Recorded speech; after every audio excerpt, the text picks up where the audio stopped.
suave é Cristo chamando, chama por ti e por mim. A Real Bus está de volta à estrada. Uma volta responsável e controlada, seguindo todo o protocolo de higiene recomendado pelas autoridades de saúde. Uso obrigatório de máscaras, álcool em gel para todos, higienização completa dos ônibus e renovação do ar a cada minuto durante o trajeto. Se o seu destino for João Pessoa, Campina Grande, São João do Cariri, Serra Branca, Sumé, Monteiro, São José dos Cordeiros ou São Sebastião do Umbuzeiro, conte com a gente. Mesmo em tempos desafiadores, o compromisso da Real Bus é com a sua satisfação. Bom dia, mas bom dia mesmo, porque estamos mais uma vez reunidos nesta manhã de quinta-feira, hoje 16 de julho. Hoje comemora-se o Dia do Comerciante e o Dia da Caridade. E por falar em se celebrar o Dia do Comerciante, nós queremos aqui trazer uma palavra de incentivo, de estímulo para todos os nossos comerciantes, que certamente durante essa doença que se alastrou o Brasil e o mundo, e no mundo, muitos perderam espaço no comércio. Nós temos sido sabedores de muitas empresas que faliram, comerciantes que fecharam suas portas, cerraram suas portas. Mas eu quero dizer para você, nesse Dia do Comerciante, que o Brasil é um país riquíssimo. E temos que lembrar da nossa frase famosa, conhecida: essa é a terra em que tudo que se planta dá. E o Brasil hoje é um país que tem capacidade para alimentar e matar a fome do mundo. Daí porque o país, o Brasil, ser um país disputado, porque muitas nações estão realmente precisando de alimento. Um dos produtos mais produzidos, mais explorados hoje no Brasil é a soja. Então nós temos uma grande capacidade, um grande potencial. Não é momento para a gente se entregar, se sentir desesperado, até porque a economia está sendo, ela está superando, ela está sendo aquecida, não é?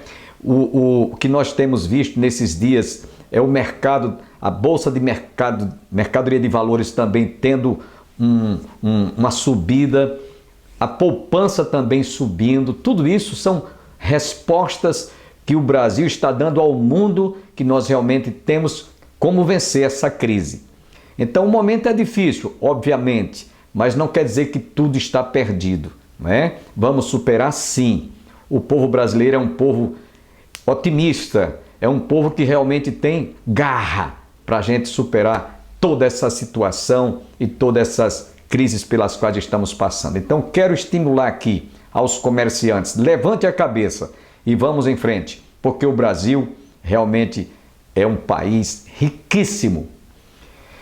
Dentro de instantes estaremos ouvindo o presbítero Juarez Simão de Farias trazendo a conclusão de uma mensagem que ele ministrou em nossa igreja. Antes, porém, desejamos fazer uma oração pelo Brasil. E essa oração é para que Deus tenha misericórdia e nos dê realmente condições de superarmos todas essas situações difíceis na área econômica, na área da saúde, na área política, enfim, possamos superar todos esses problemas confiando naquele cujo presidente, Jair Messias Bolsonaro, tem como slogan: a família acima de tudo, Deus acima de todos. São poucos os dirigentes de uma nação que realmente têm o temor a Deus e que buscam a solução nesse Deus que criou os céus e a terra, que criou o homem conforme a sua imagem e semelhança.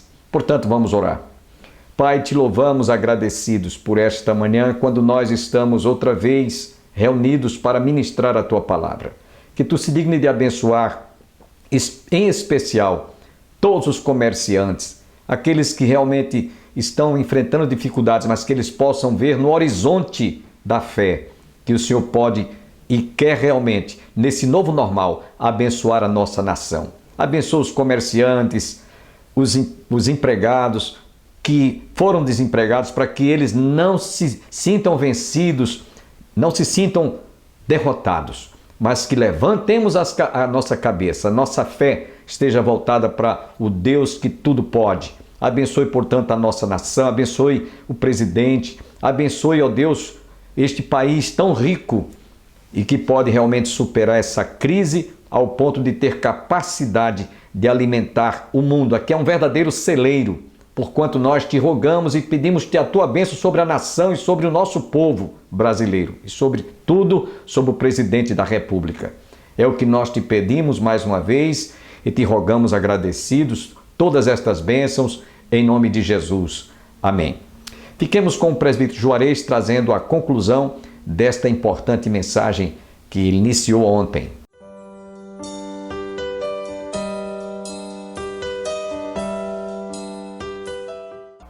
E esse respeito tem que ser em amor, de forma a funcionar a família. Senão a família não funciona. Imagine se a mulher quer mandar, o marido quer mandar, os filhos querem mandar. Que família nós vamos ter? Que família nós vamos construir? Que famílias nós vamos desenvolver? Por isso que diz aqui, se a família vai bem, a igreja vai bem. Se a família vai bem, o trabalho vai bem. Se a família vai bem, a sociedade vai bem. Uma família que não está estruturada no amor e também na submissão a Cristo, tudo desanda. Porque cada um quer mandar, cada um quer executar, cada um quer fazer da sua forma. A família é um corpo. O amor, ele tem que ser demonstrado em Cristo. E quando nós falamos que o amor é demonstrado em Cristo, Paulo está dizendo, faça tudo como se fosse para o Senhor. Lá em 1 Coríntios, capítulo 13, versículo 4 e 5, fala sobre este amor. E esse amor está dizendo que o amor, ele é paciente. O amor, ele é bondoso. O amor não inveja. Ele não se vangloria. Não se orgulha. Não maltrata. Não procura seus interesses. Não se ira facilmente. Não guarda rancor. Ou seja, o amor é tudo. Se nós amarmos verdadeiramente, assim como Cristo nos amou, nós vamos colocar tudo isso de lado. Tudo aquilo que não agrada. Tudo aquilo que vai trazer momentos de conflitos, nós colocamos de lado. Veja, que quando fala aqui da submissão, está dizendo que é para você procurar ajuda. Nós temos exemplos maravilhosos na Bíblia. Adão tinha muitas coisas para fazer na terra. E ele pediu um quê? Uma ajudadora, estava só. Deus deu uma ajudadora para ele. A mulher foi dada como uma ajudadora para ajudar, para acompanhar, para ver a necessidade onde está doendo, ali. Moisés foi outro que estava também querendo sobrecarregar tudo, levar tudo sobre as suas costas. Mas ele foi ajudado. Ele foi ajudado. E eles tiveram que dividir a carga das suas tarefas. Então, o primeiro ponto que eu trago aqui para você, de o que uma família que obedece a Cristo, o que ela tem que fazer é compartilhar das atividades em amor e respeito. Mas, segundo ponto, o que esperar da família que obedece a Cristo? Segundo ponto eu trago, que ela deve exercitar a obediência em temor a Deus. Quando nós exercitamos a nossa obediência e amor a Deus, ou por Deus, nós fazemos tudo de uma forma diferente. A palavra de Paulo reflete justamente o 5º mandamento: honra a teu pai e a tua mãe. Se eu amo meu pai, se eu amo minha mãe, eu faço tudo por amor. Porque diz, quando nós fazemos isso, o fim de que tudo isso é que nós possamos ter o quê? Vida longa na terra, que o seu Deus nos dá. O Senhor nos abençoa, o Senhor nos guarda, o Senhor nos livra. Quando nós assim praticamos, exercer o amor é você também honrar ao seu pai, à sua mãe. Amar a Cristo, amar a Deus, obedeça ao seu pai, obedeça à sua mãe. Você está praticando já o 5º mandamento: amar a Deus. Você honra a seu pai, você honra a sua mãe, e o fim vai ser que você tenha vida longa na terra que teu Deus te dá. Então a autoridade do pai, ela é delegada por Deus. A desobediência, a rebeldia a esses homens, aos pais, elas trazem consequências muito graves aos que cometem tal infração. Se você comete uma infração, você paga por aquilo que você cometeu.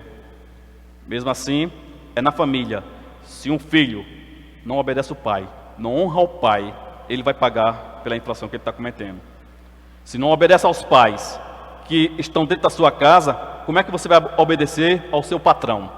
Como é que você vai obedecer ao seu pastor? Como é que você vai obedecer ao seu líder? Como é que você vai obedecer também àqueles que estão à frente?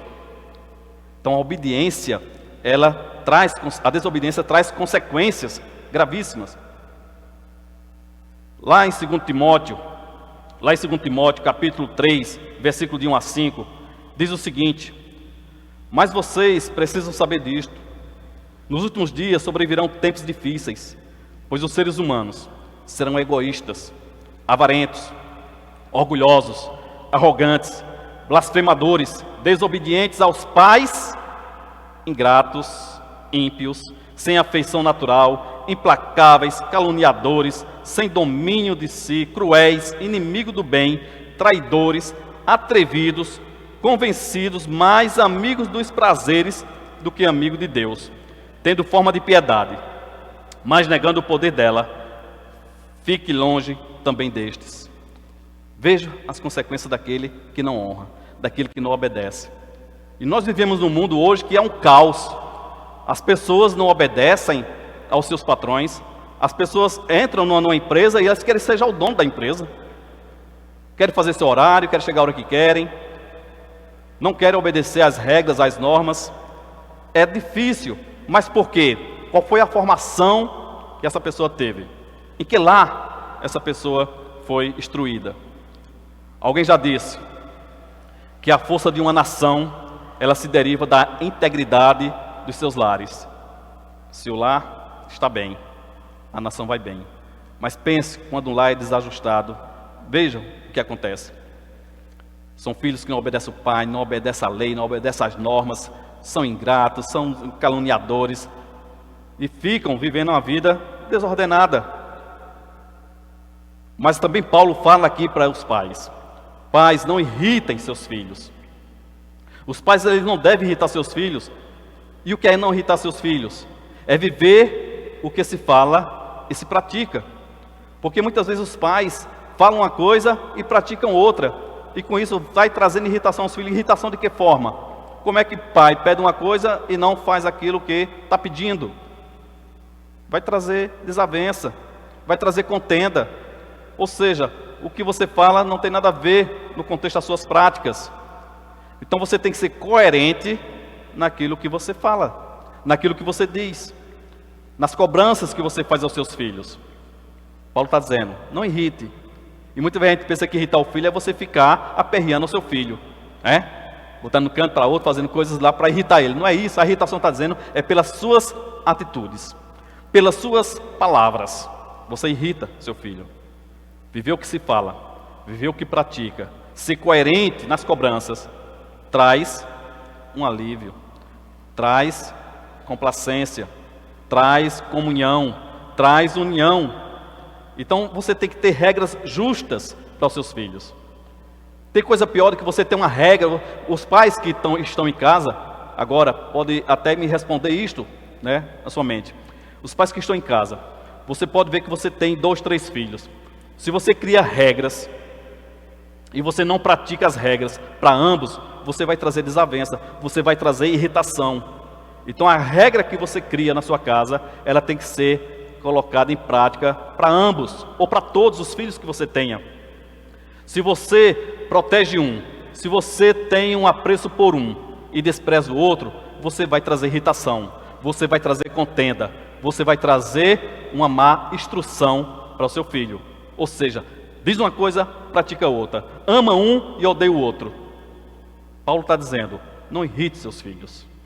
Traga comportamento e cobranças justas naquilo que eles estão praticando. Então não seja rigoroso naqueles que não merecem rigor. E não seja tão amoroso naqueles que também não merecem tanto amor. Porque você vai trazer irritação.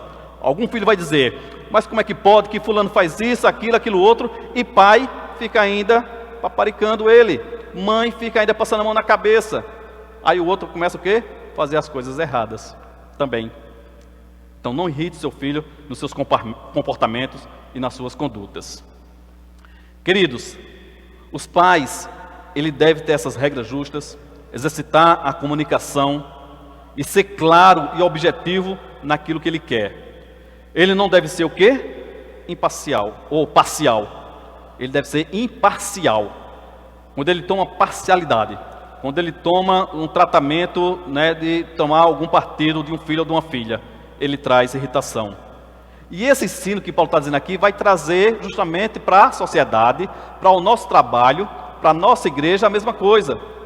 Quando nós vemos que alguém está sendo muito paparicado, ou está sendo muito elogiado, ele vai trazer irritação para os demais. Como é que pode? Nós somos um só, e por que tratar com diferença? Então nós temos que ver que dentro do trabalho é a mesma coisa. Se eu trago uma regra para o meu trabalho, se eu digo para fulano é isso aqui, e cobro de outro de outra forma, vou trazer irritação. Posso deixar que aquele faça um mau trabalho. Então eu crio regras, eu crio normas, eu crio, né, diretrizes e digo a eles, olha, a regra é essa, a diretriz é essa e o procedimento é esse. E todos têm que seguir. É diferente. E aí quem sair daquela regra, quem sair daquele procedimento, vai ser penalizado. Isso é justo. Então está se dizendo qual é a regra e está se dizendo qual é a punição. Então, esse é o tratamento que nós temos que ter com nossos filhos. Tratamento igualitário. Quando ele vê esse tratamento em casa, ele vai ver esse tratamento na igreja, ele vai ver esse tratamento na sociedade e vai ver no trabalho. Então é esse ensino. Então o que é esperar de uma família que obedece a Cristo? Esperar que ela exercite a obediência em temor a Deus. Obedecer e temer a Deus. Russell Shedd, ele diz em uma de suas palavras, que o caminho cristão é disciplinar com amor e perdão, seguindo o amor de Cristo. Repetir para você, o caminho cristão é disciplinar com amor e perdão, seguindo o amor de Deus. Quando eu disciplino em amor, quando eu perdoo, quando eu aceito o perdão, nós vamos ter a comunicação aberta. Vai ser aberto novamente o leque das informações. E as informações vão ser compartilhadas, vai fluir com mais tranquilidade. O que esperar de uma família que obedece a Cristo? E aqui nós vamos entrar no terceiro e último ponto. A família que obedece a Cristo, ela tem que manter a relação de trabalho pautada em Deus. E Paulo agora vai entrar justamente nos servos, nos mestres, aqueles que estão, né, sob uma condição de liderança, uma condição de trabalho.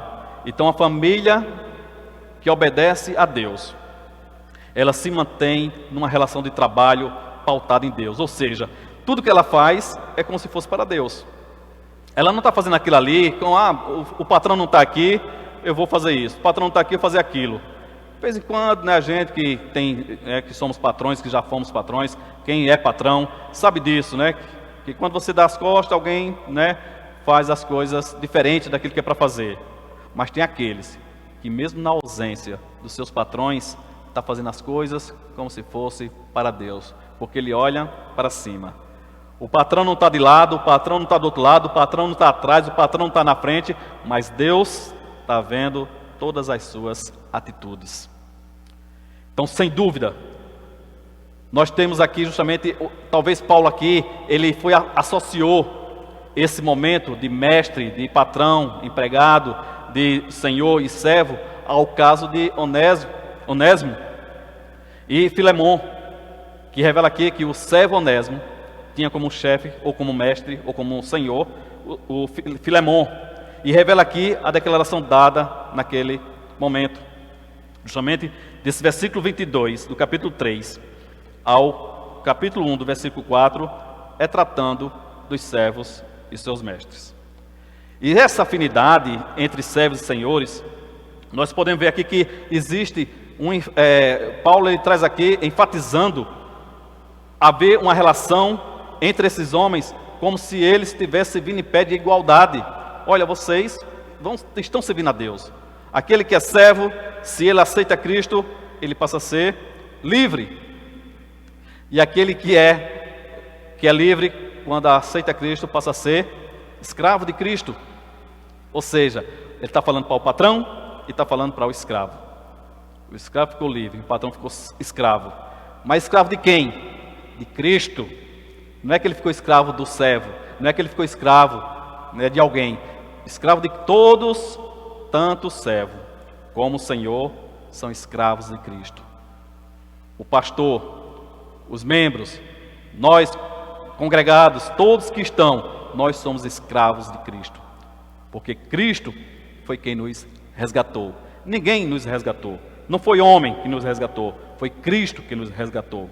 Então Paulo está dizendo aqui que a relação entre eles tem que ser uma relação de igualdade e de justiça. Seja justo naquilo que você cobra do seu empregado. Agora o empregado seja também justo naquilo que você está sendo pago. Trabalhe com amor, em pé de igualdade. Paulo os colocava nessa mesma posição de responsabilidade diante de Deus. Então a responsabilidade aqui está dizendo é dos dois, tanto o servo como o escravo. Pois aos olhos de Deus, eles têm o mesmo valor. Nós temos o mesmo valor diante de Deus. Não somos maiores, nem somos melhores. Somos todos iguais diante de Deus. Deus, Ele não faz acepção de pessoas. E o conselho que Paulo aqui era que o que havia falado para a igreja de Coríntio, o que havia falado para as igrejas, ele traz esse mesmo conceito para a igreja de Colossos. 1 Coríntios, capítulo 7, versículo 21 e 22, Paulo diz: foste chamado sendo servo, não te dê cuidado, e se ainda pode ser livre, aproveita a ocasião, porque o que é chamado pelo Senhor, sendo servo, é liberto. E da mesma maneira, também, o que é chamado, sendo livre, servo é de Cristo. Ou seja, todos estão no pé de igualdade. Somos escravos de Cristo.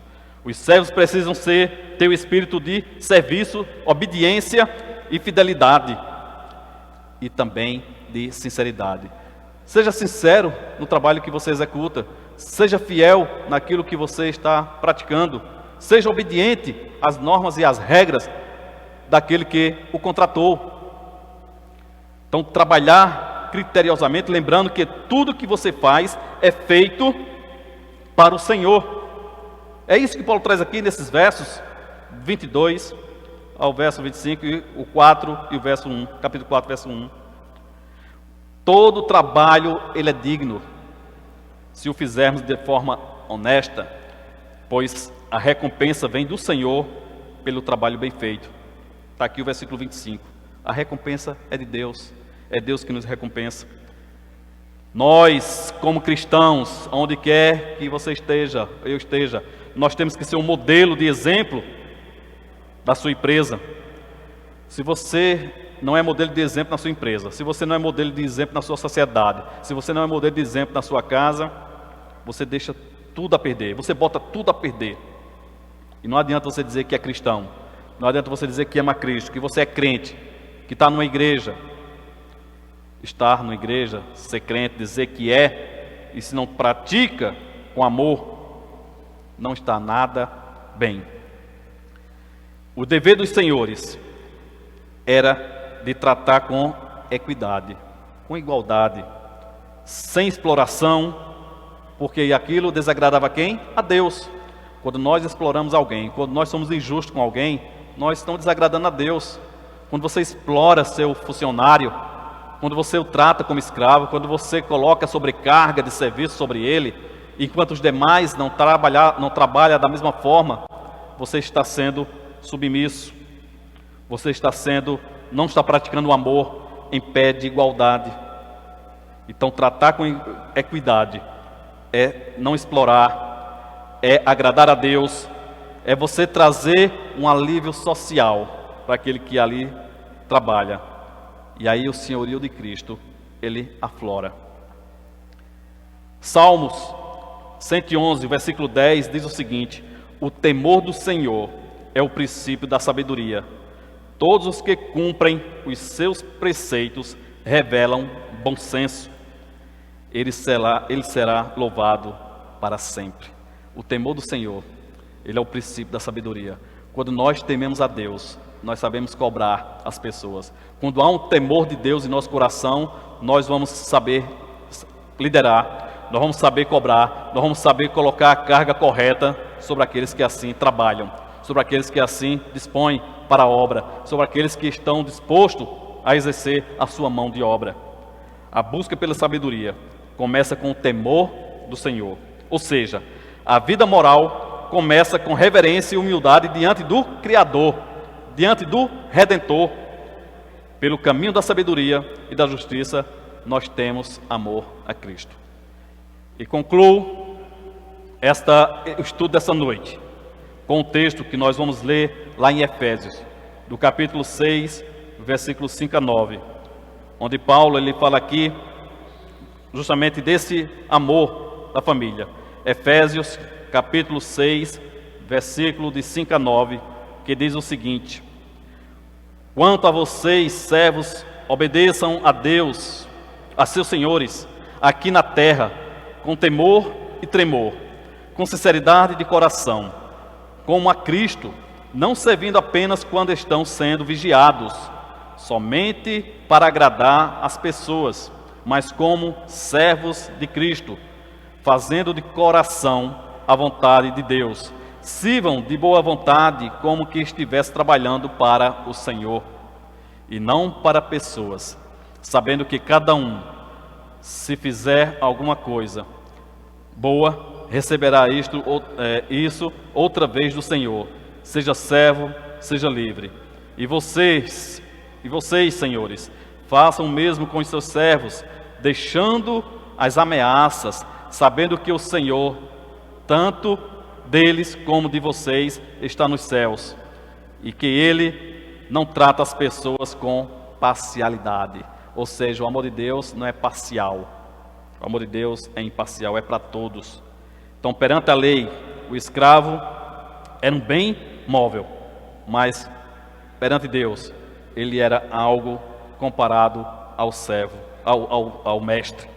Portanto, tratá-lo com justiça, para os mestres podia ser até ridículo, mas Paulo está dizendo, trate com justiça, seja justo. Naquela época, talvez, aqueles escravos que estavam na mão dos senhores, ele podia fazer o que quisesse da vida dele. Podia vender, podia chicotear, podia fazer o que quisesse.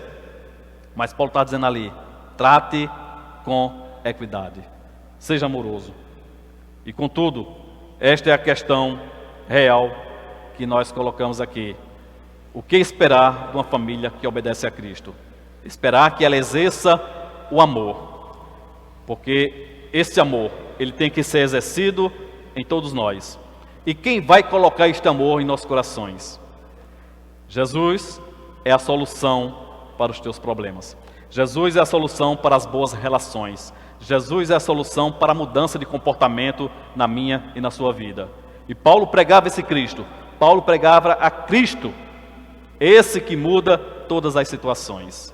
Que o amor de Cristo possa alcançar o seu coração e da sua família. E que a sua família possa ser uma referência para a sua comunidade, para a sua igreja e para o trabalho.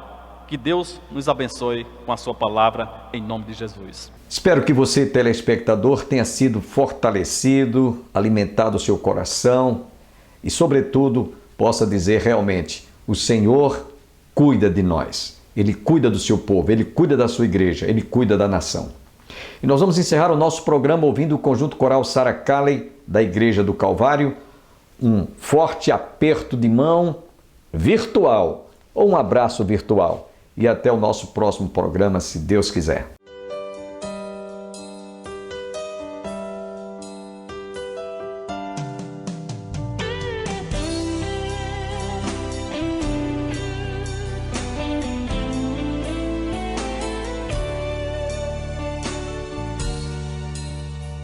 Manso e suave é Cristo chamando, chama por ti.